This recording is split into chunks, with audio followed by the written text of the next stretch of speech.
Eu te louvo, eu te exalto, eu declaro que não há Deus além do Senhor,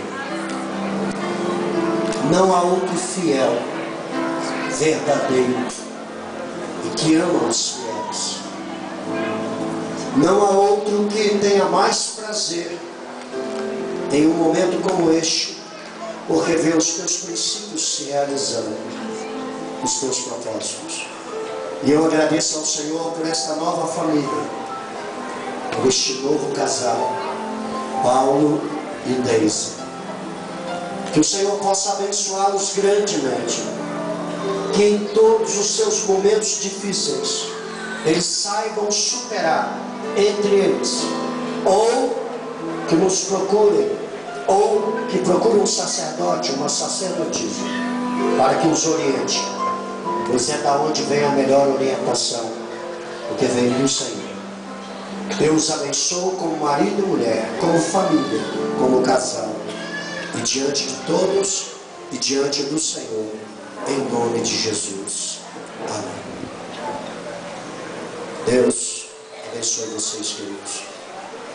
Encerramos esta cerimônia com a liberdade de vocês.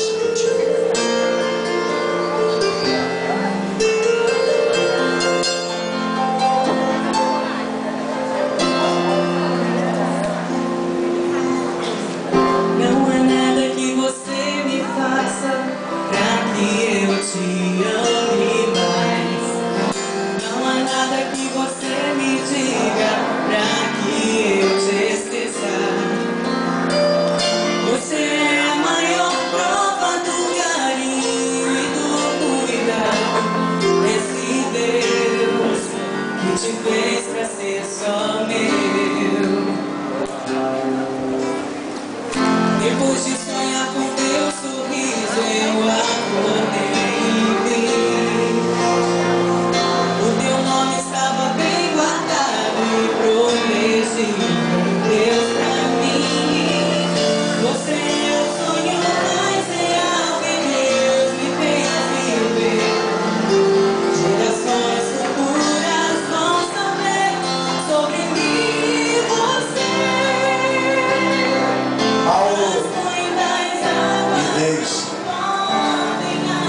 como sacerdote de Deus, eu profetizo sobre a vida de vocês uma nova unção como família.